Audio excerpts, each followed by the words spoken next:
सो organisational behaviour का जैसे हमने कहा it's a field of study. इस फील्ड ऑफ स्टडी के अंदर जो नॉलेज है वो कंट्रीब्यूट किया है बहुत सारे और डिसिप्लिन्स ने, ठीक है। और वो disciplines in itself social sciences के सब डिसिप्लिन्स हैं, जैसे साइकोलॉजी मेन कंट्रीब्यूटर, उसके बाद sociology one of the again main contributor, फिर एंथ्रोपोलॉजी, एंथ्रोपोलॉजी क्या होता है अभी हम डिस्कस करते हैं, और साइकोलॉजी और सोशियोलॉजी को मिला के एक और फील्ड ऑफ डिसिप्लिन बनता है जिसे सोशल साइकोलॉजी कहते हैं। तो ये वो डिसिप्लिन्स हैं जिन्होंने कंट्रीब्यूट किया है ऑर्गेनाइजेशनल बिहेवियर में।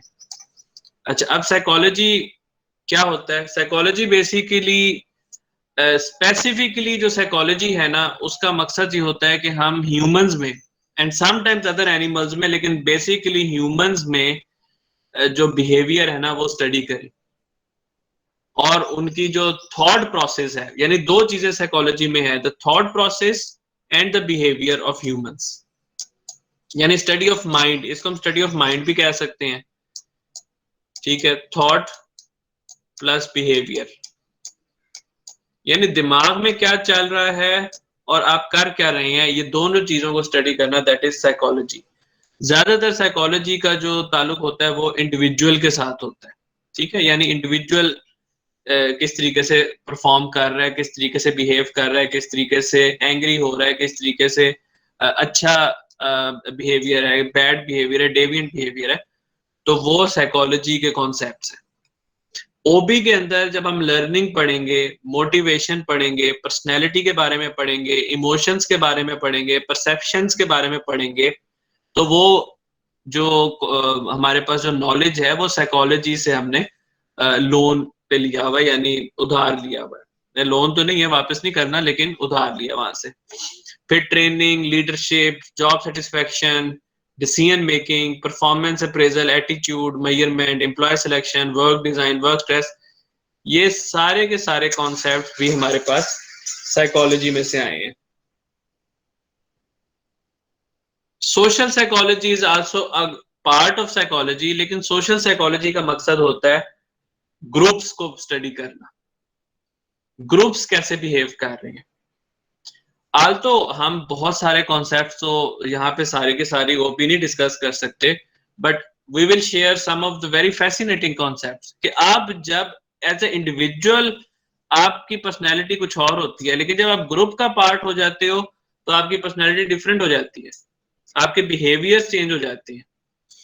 आप ग्रुप के प्रेशर में आके स्मोकिंग स्टार्ट कर सकते हो, ग्रुप के प्रेशर में आके लोग बंदे मार देते हैं, मॉब्स जिसे हम कहते हैं, हजूम जिसे हम कहते हैं, this is all group behaviour.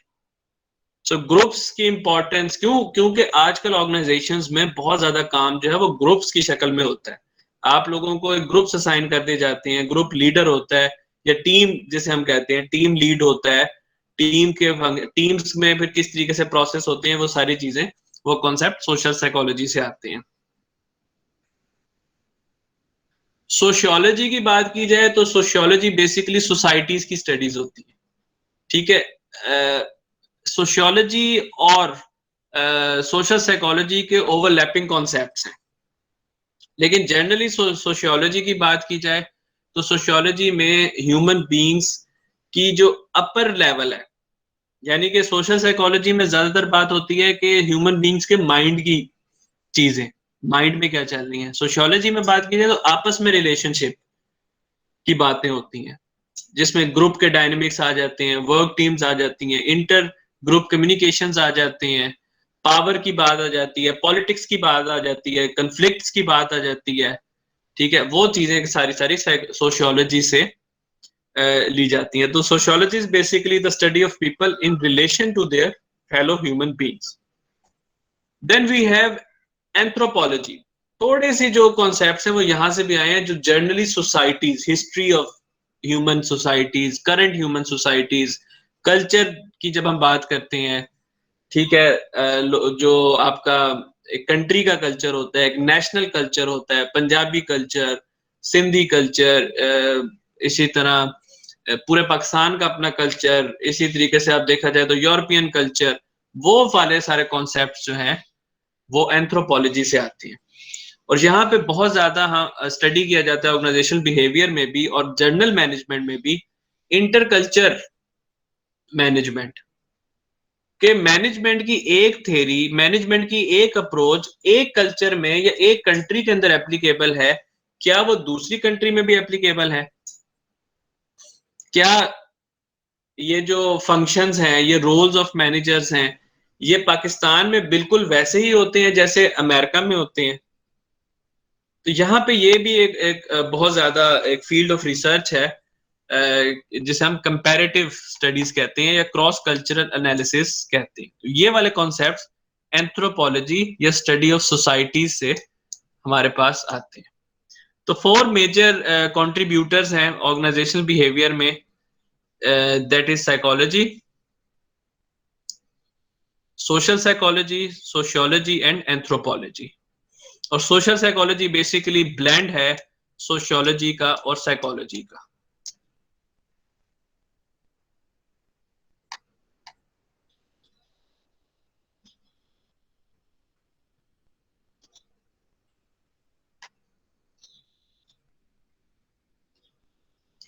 Coming to some technical things, not technical in a sense ke, which is again 1 + 1 2 or 2 + 2 4. When we are talking about some technical things and we are talking about human behaviors, again we would say कि OB में absolutes नहीं होते, laws नहीं होते। although हम बड़ी scientifically चीजों को स्टडी करते हैं, बट अगेन जो कॉन्सेप्ट्स हम स्टडी करते हैं या जो कॉन्सेप्ट्स हम अप्लाई करते हैं वो हमेशा सिचुएशनल होते हैं।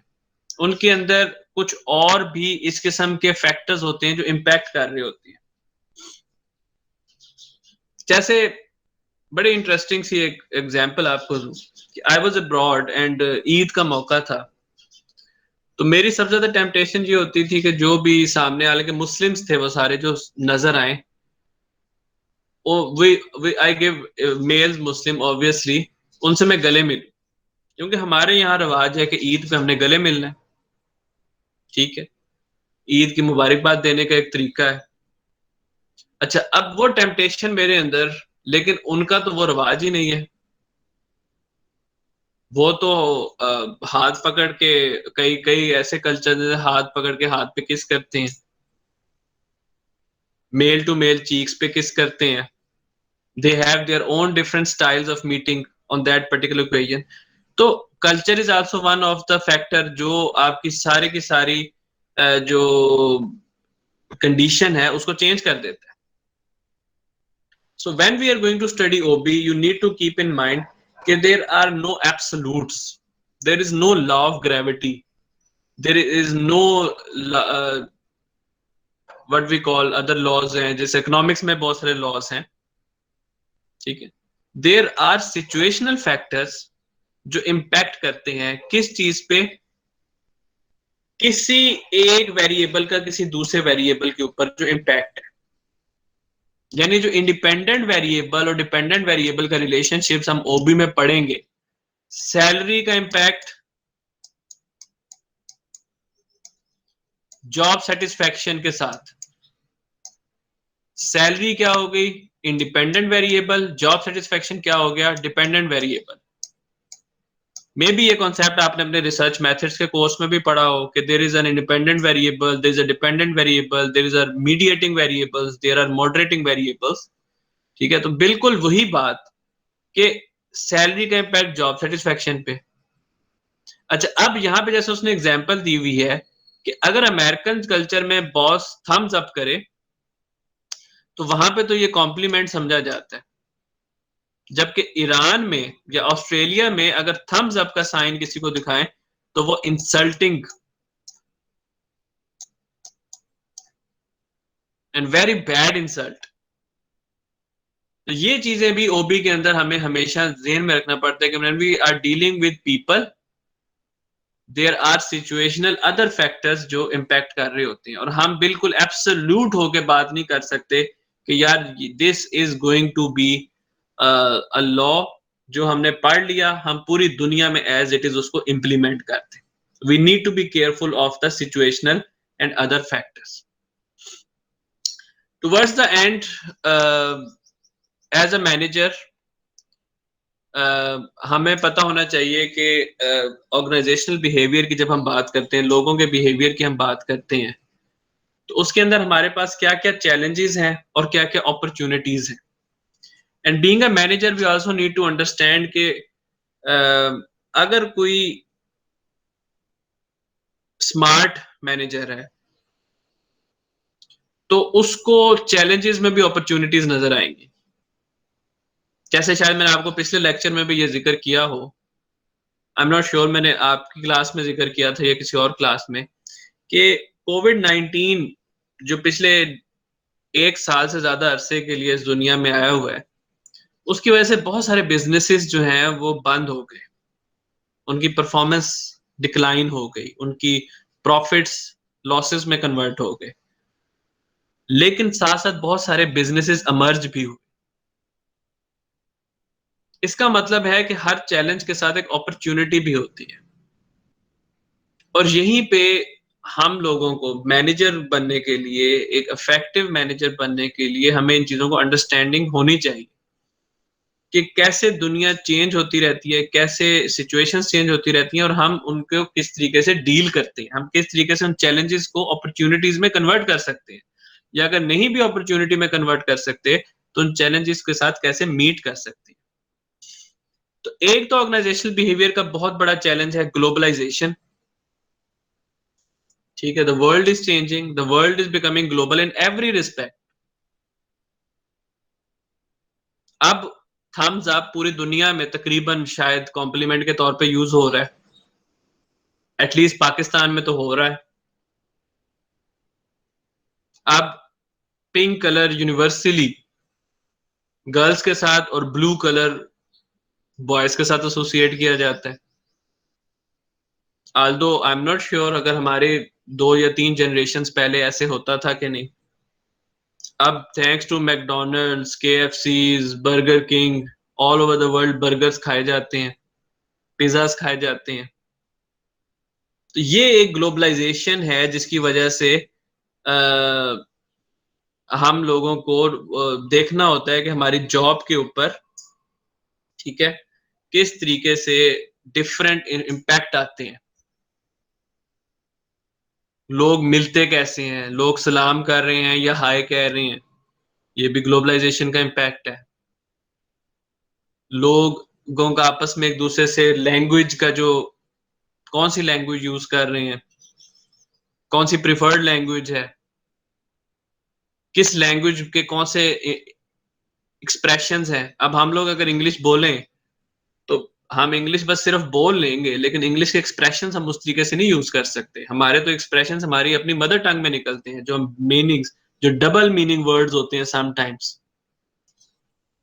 हम जस्ट कम्युनिकेट करेंगे पर हम इफेक्टिवली कम्युनिकेट नहीं करेंगे. सो ग्लोबलाइजेशन एक चैलेंज है. ग्लोबलाइजेशन को being a manager you need to understand उसके डिफरेंट एस्पेक्ट्स. उसके अलावा चैलेंजिंग है workforce diversity. More and more female are entering into the labour force, और पाकिस्तान में भी ये डाइवर्सिटी अब नजर आनी शुरू हो गई है. कुछ अर्सा पहले बहुत सेग्रीगेशन होती थी जॉब्स में, predominantly mail oriented job market exist करती थी. अब वो बहुत हद तक बहुत सारे सेक्टर्स में तो बहुत चेंज हो गया. एकेडेमिया में I think it's almost 50-50. Medical में तो देखा जाए तो फीमेल आर डोमिनेटिंग. अच्छा, एक डाइवर्सिटी तो ये है. एक डाइवर्सिटी होती है with respect to different ethnicity के लोग, डिफरेंट रिलीजन के लोग, डिफरेंट कल्चर्स के लोग एक जगह पे काम कर रहे हो. वो भी एक चैलेंज है. कॉन्फ्लिक्ट्स आ जाते हैं उसके अंदर. रिक्वायरमेंट्स डिफरेंट होती हैं. फीमेल मेल्स की रिक्वायरमेंट्स डिफरेंट है, टाइमिंग्स रिक्वायरमेंट डिफरेंट है. फीमेल्स लेट वर्किंग आवर्स कभी प्रिफर नहीं करती. So this is again those challenges जो मैनेजर्स के लिए एग्जिस्ट करती हैं. क्वालिटी एंड प्रोडक्टिविटी के चैलेंजेस, ठीक है, जिसके अंदर देखा जाए तो आहिस्ता आहिस्ता पहले लोग इतने क्वालिटी कॉन्शियस नहीं होते थे, अब होना शुरू हो गए हैं दोबारा से. ठीक है, जब लोगों ने एक टाइम गुजारा चाइना की प्रोडक्ट्स के ऊपर, ठीक है, लेकिन अब क्वालिटी कॉम्प्रोमाइज होती है तो कॉस्ट भी कम हो जाती है। तो क्या चीज किस मार्केट में जानी है और कौन लोग प्रेफर करेंगे? 10,000 रुपए का मोबाइल है तो क्या आप उसमें क्वालिटी देखेंगे? लेकिन 2 लाख रुपए का मोबाइल है, लेकिन अगर उसकी क्वालिटी 10,000 वाले मोबाइल की हो, ये भी एक चैलेंज है। ठीक है, प्रोडक्टिविटी कितनी होनी चाहिए, प्रोडक्टिविटी को एनहांस कैसे करना है, ये सारे challenges. Customer services all over the world, unfortunately Pakistan में कस्टमर सर्विसेज की अभी तक अवेयरनेस लोगों में नहीं आई। मे भी कुछ ऐसे हैं सेगमेंट्स ऑफ द सोसाइटी जिनके अंदर कस्टमर सर्विसेज की है।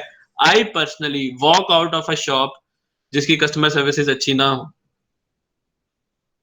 बट अगर मुझे उसकी ऑल्टरनेटिव अवेलेबल हो, और most of the time alternatives available हो जाते हैं, but as a Pakistani I have noticed कि हम तो अभी अच्छे कंज्यूमर्स भी नहीं बन सके। हम लोगों को तो कस्टमर सर्विसेज की परवाह ही नहीं होती। हम गालियां सुन के भी, धक्के खा के भी चीज खरीद लेते हैं। This is my observation. ये मैंने कोई स्टडी नहीं की, मैं सिर्फ अपनी ऑब्जर्वेशन की बात करूं। मे बी आप इस बात से डिसएग्री करें, मे बी आप इस बात से एग्री करें। अगर इंटरेक्टिव हमारा सेशन होता, क्लास में हम होते, तो इस पे अच्छी खासी हमारी डिस्कशन हो जाती। But in the globe customer services is very important. लोग इसके ऊपर बहुत ज्यादा एम्फेसाइज करते हैं, किस दुकान में उनको अच्छी सर्विस मिल रही है, किस किस कंपनी से उनको अच्छी सर्विसेज मिल रही हैं। ये वाली चीजें भी एक बहुत बड़ा चैलेंज होती हैं एक बिजनेस के लिए। पीपल स्किल अगेन, लोग जो आपके पास जॉब कर रहे हैं, that is your competitive advantage. जो लोग जिनको आपने काम पे लगाना है वो बेहतर तरीके से काम कर सकते हैं कि नहीं, this is again a challenge. ठीक है, वो लोगों के साथ डील कर सकते हैं, again this is a challenge. ठीक है, आप ये देख सकते हैं कि जैसे हमने बात की कि you being a manager you need to be very proficient in your people skill, how you are dealing with people, how you are managing the people, how you are emotionally managing the people, how you are fitting a person with a right personality to a right job. अब आपने शायद नाम सुना हो कि कुछ लोग introvert होते हैं, कुछ लोग एक्सट्रोवर्ट होते हैं। एक्सट्रोवर्ट लोग वो होते हैं जो सोशल एनवायरनमेंट ज्यादा पसंद करते हैं, लोगों की कुर्बत ज्यादा पसंद करते हैं, पार्टीज ज्यादा पसंद करते हैं। इंट्रोवर्ट वो होते हैं जो बीइंग अलोन होना ज्यादा पसंद करते हैं। सो आप मुझे खुद बताएं कि जो सेल्स की जॉब है, जो मार्केट की जॉब है, उसके अंदर एक्सट्रोवर्ट बंदा ज्यादा फिट बैठेगा या इंट्रोवर्ट ज्यादा फिट बैठेगा? जबकि जो इंट्रोवर्ट लोग होते हैं उनकी अपनी क्वालिटीज होती हैं, वो बड़े आराम से ध्यान से अकेले बैठ के काम कर सकते हैं। जैसे डिजाइन की जॉब है, जैसे डेवलपमेंट की जॉब्स हैं, जैसे प्लानिंग्स की जॉब है, they are better in those kind of jobs. ठीक है, तो ये एक बड़ा जरूरी होता है कि जी आप किस बंदे को कहाँ पे फिट कर रहे हैं। उसके बाद इनोवेशन एंड चेंज। जब कंपटीशन है तो इनोवेशन और चेंज के बगैर कंपनीज एग्जिस्ट नहीं कर सकती। एप्पल जैसी कंपनी जो समझो बंद होने वाली थी at the end of 1980s और स्टार्ट ऑफ 1990s, इख्तिताम आ पहुंचा था, और 2000 तक तो ये हालात थे कि बस कंपनी आज है या कल नहीं है। जब वो अपने अंदर इनोवेशन और चेंज लेके आई, new product development, new ideas, new brains, iPhone, iPhone से पहले आईपैड, आईपैड से पहले यूएसबी टेक्नोलॉजी, डिजिटल म्यूजिक, कितनी नई चीजें आई। और वो कंपनी जो तकरीबन खत्म होने वाली थी, आज वो दुनिया की इक्विटी में, ब्रांड इक्विटी में सबसे टॉप की कंपनी है। आज तो 3 years ago Tesla was almost bankrupt, इतनी bankrupt कि $50 बिलियन, कोई रकम नहीं होती $50 बिलियन इतनी बड़ी कंपनियों के लिए। उसके जो सीईओ है, आई थिंक उसका नाम है टेस्ला का एलन मस्क। एलन मस्क ने टिम कुक जो एप्पल का सीईओ है उसको कहा था कि मेरी कंपनी $50 बिलियन की खरीद लो। और आज 3 साल के बाद that company is worth more than $500 billion. सिर्फ 3 साल में 10 टाइम्स वो कंपनी ग्रो की। Why? Because of innovation and change. Innovation and change भी हम ओबी में आगे डिस्कस करेंगे, एक बहुत इंपॉर्टेंट टॉपिक है, किस तरह हम न्यू आइडियाज, न्यू प्रोडक्ट, और न्यू आइडियाज न्यू प्रोडक्ट्स आते कहाँ से हैं? आसमान से नहीं गिरते, ये लोगों की अपनी सोच होती है।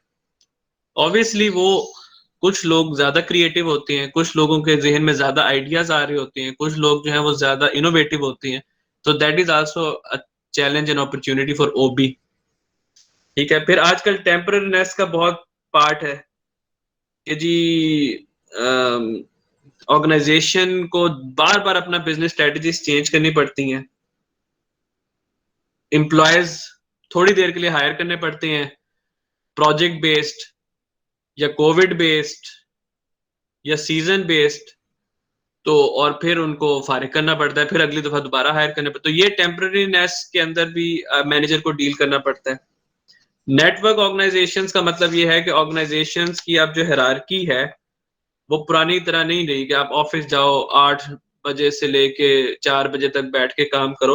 अब आप हमारी अपनी सिचुएशन और हमारी सिचुएशन देख लो कि we are 24 hours connected, internet, computer, lockdown, sitting at home, even lockdown नहीं भी था तब भी घर से बैठ के काम कर रहे थे लोग। बहुत सारी जॉब्स ऐसी थी जिसमें फ्लेक्सिबिलिटी थी, वर्किंग फ्रॉम होम की, फ्लेक्सी आवर्स की, और अभी भी वो जॉब्स एग्जिस्ट कर रही हैं। और इवन यहाँ पे कि people are sitting thousands of miles away and they are working together. My brother is in an organisation in USA. अब वो उस ऑर्गेनाइजेशन ने उनको कहा है कि you will be working from home forever now.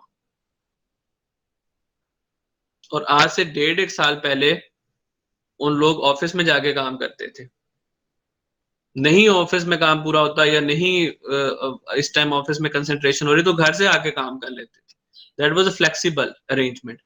Now due to Covid उन्होंने कहा है कि you will be always working from home, but काम करना है। Work sitting at home does not mean that you are not working, काम तो है क्योंकि कंपनीज को काम से ताल्लुक है। So working in a network organisation, how to deal with.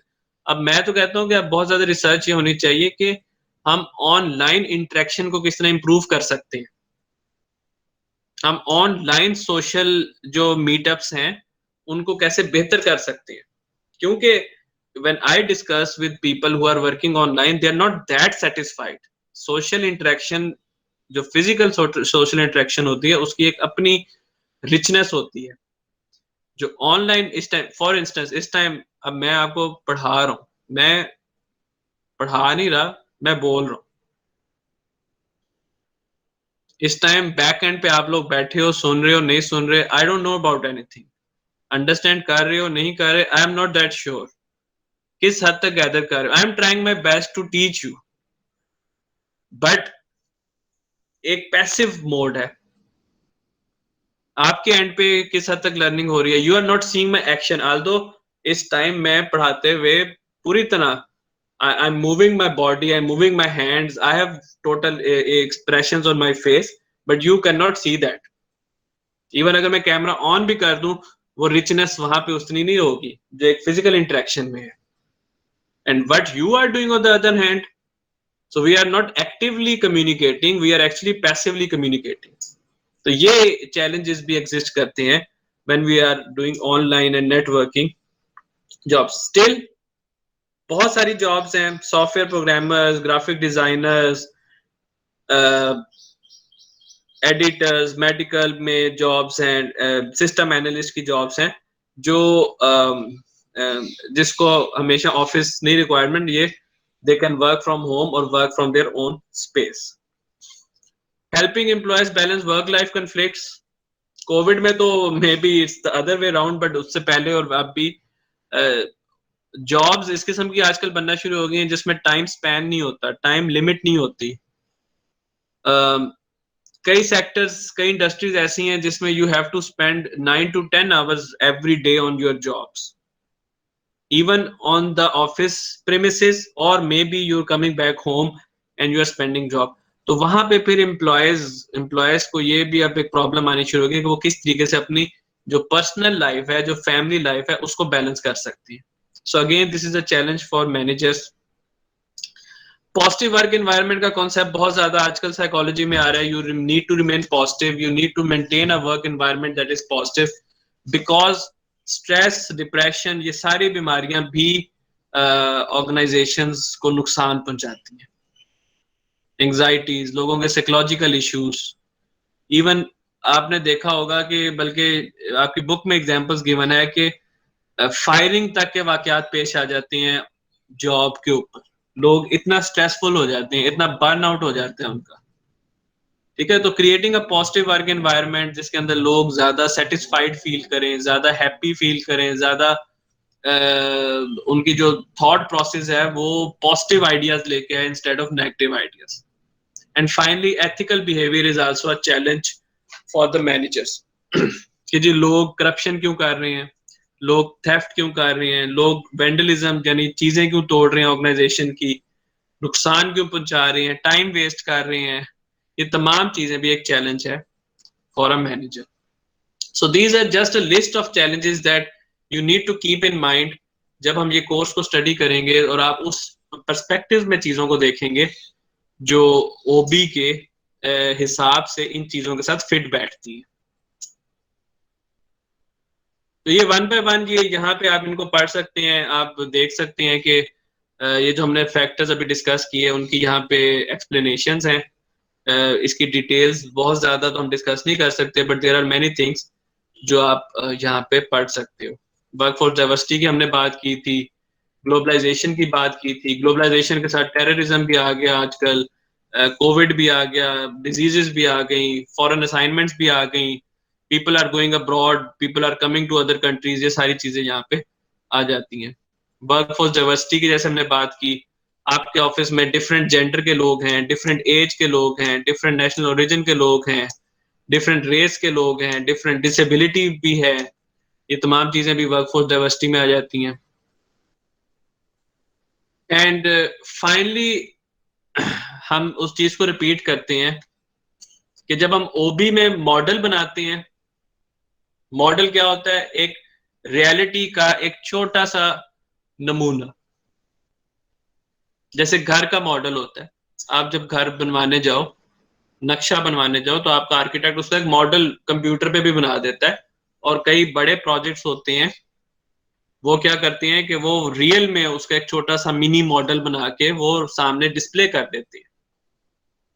तो इसी तरह ओबी में जब हम कोई मॉडल बनाते हैं, रियल लाइफ को हम रिप्रेजेंट करते हैं, तो उसके 3 लेवल्स ऑफ एनालिसिस हैं. हमने पहले भी डिस्कस किया था, individual level, group level and organisation level.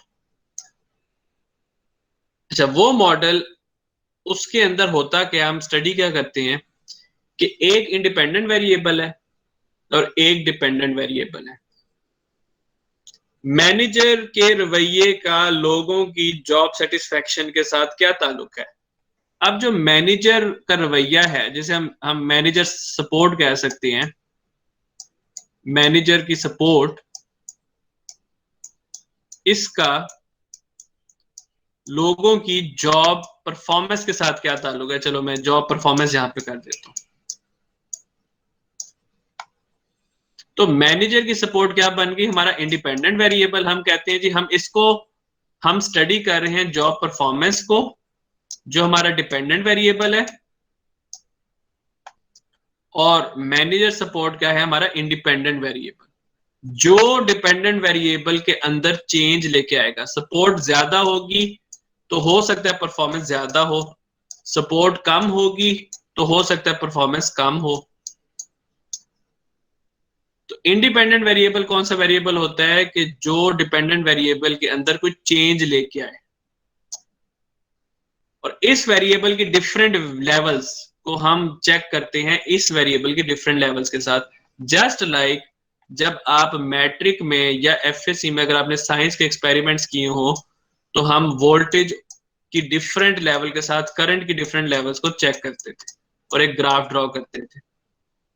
इसी तरह मैनेजर सपोर्ट की डिफरेंट लेवल, मैनेजर सपोर्ट कम है तो जॉब परफॉर्मेंस भी हो सकता है कम हो, मैनेजर सपोर्ट ज्यादा है तो जॉब परफॉर्मेंस भी हो सकता है ज्यादा हो. हम इस तरह स्टडी करते हैं इंडिपेंडेंट और डिपेंडेंट वेरिएबल के रिलेशनशिप्स को.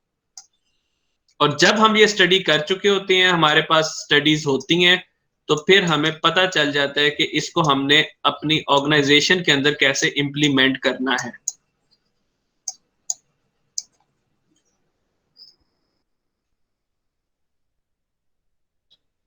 कौन कौन से आमतौर पर डिपेंडेंट वेरिएबल्स हम स्टडी करते हैं ओबी में?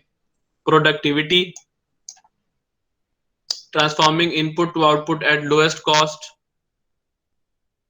एब्सेंटीज्म, लोग छुट्टियां क्यों करते हैं, काम पे नहीं आते, लीव्स ले लेते हैं, ये भी एक बड़ा इशू है। टर्नओवर, छोड़ के चले जाना जॉब, ये भी इशू है, because every employee that you hire is a cost. आप उसको ट्रेन करते हैं, आप उसको ऑर्गेनाइजेशन में टाइम लगवाते हैं, आप उसको चीजें सिखाते हैं, आपके पास उसके सीक्रेट होते हैं, उसके पास आपके सीक्रेट होते हैं, और वो छोड़ के चला जाए, that is again a cost and issue for managers. Deviant workplace behaviour, लोग नेगेटिव बिहेव कर रहे हैं, ऑर्गेनाइजेशन का जो नॉर्म है, ऑर्गेनाइजेशन का जो कल्चर है, ऑर्गेनाइजेशन का जो तौर तरीका है, उससे हट के बिहेव कर रहे हैं, that is again an issue. On the positive side, organisational citizenship behaviour OCB, लोग अपनी जॉब की रिक्वायरमेंट से बढ़ के बेहतर काम कर रहे हैं, दैट इज OCB। दूसरों की हेल्प कर रहे हैं, दैट इज OCB। ऑर्गेनाइजेशन में उनको टास्क नहीं भी दिया गया फिर भी इन्वॉल्व होकर काम कर रहे हैं, that is OCB, citizenship behaviour. Job satisfaction, अपनी जॉब से खुश हैं, अपनी जॉब के बारे में पॉजिटिव फीलिंग्स हैं, दैट इज जॉब सेटिस्फैक्शन। और ये इंडिपेंडेंट वेरिएबल्स जो हैं, ये इंडिविजुअल लेवल के भी हो सकते हैं जो अफेक्ट कर रहे हैं आपके डिपेंडेंट वेरिएबल्स में, ये ग्रुप लेवल के भी हो सकते हैं, एंड ऑर्गेनाइजेशन सिस्टम लेवल के भी हो सकते हैं। और इस तरीके से आपके इंडिपेंडेंट और डिपेंडेंट वेरिएबल्स का एक रिलेशनशिप बन सकता है, जो हम अपने नेक्स्ट लेक्चर के अंदर डिस्कस करेंगे, और फिर हम उसके बाद नेक्स्ट टॉपिक जो है वो उसको पिकअप करेंगे। ठीक है, तो ये था कॉन्सेप्ट ऑफ डिपेंडेंट वेरिएबल्स। जिन वेरिएबल्स को हम बेहतर या कम करना चाहते हैं, प्रोडक्टिविटी को बढ़ाना चाहते हैं, एब्सेंस को कम करना चाहते हैं, टर्नओवर को बढ़ाना चाहते हैं, सिटीजनशिप बिहेवियर को बढ़ाना चाहते हैं, सेटिस्फेक्शन को बढ़ाना चाहते हैं, डेविएंट बिहेवियर को कम करना चाहते हैं, और किस तरीके से बहुत सारे इंडिपेंडेंट वेरिएबल जो इंडिविजुअल लेवल के हैं, जैसे पर्सनैलिटी का इफेक्ट भी हो सकता है इनके ऊपर, इमोशंस का इफेक्ट भी हो सकता है इनके ऊपर, आपकी एबिलिटीज का इफेक्ट भी हो सकता है इनके ऊपर, डिसीजन मेकिंग का इफेक्ट भी हो सकता है इनके ऊपर, मोटिवेशन का इफेक्ट भी है इनके ऊपर। उसके बाद ग्रुप लेवल पे देखा जाए तो ग्रुप के कन्फ्लिक्ट्स का इफेक्ट भी है ऑर्गेनाइजेशन की प्रोडक्टिविटी पे, लोगों के टर्नओवर पे, लोगों के एब्सेंस पे। ऑर्गेनाइजेशन पे देखा जाए तो आपकी पॉलिसीज का इफेक्ट भी है इनके ऊपर। तो ओबी मॉडल में क्या होता है कि हम बहुत सारे इंडिपेंडेंट वेरिएबल्स का इफेक्ट डिपेंडेंट वेरिएबल्स के ऊपर देखते हैं, और इंडिपेंडेंट वेरिएबल्स की वैल्यूज को या हम बढ़ाना चाहते हैं या हम कम करना चाहते हैं। So this was all about our chapter number 1. ठीक है, this is the summary. Managers need to develop their interpersonal skills to be effective. OB focuses on how to improve factors that make organizations more effective. The best prediction of behaviors are made from combination of systematic studies and intuition. Situational variables moderate the cause and effect relationship, which is why OB theories are contingent, यानी absolute नहीं होती, contingent होती हैं, ये depend कर रही होती हैं other variables के ऊपर। There are many OB challenges and opportunities for managers today, and the textbook is based on the contingent OB model, this OB model.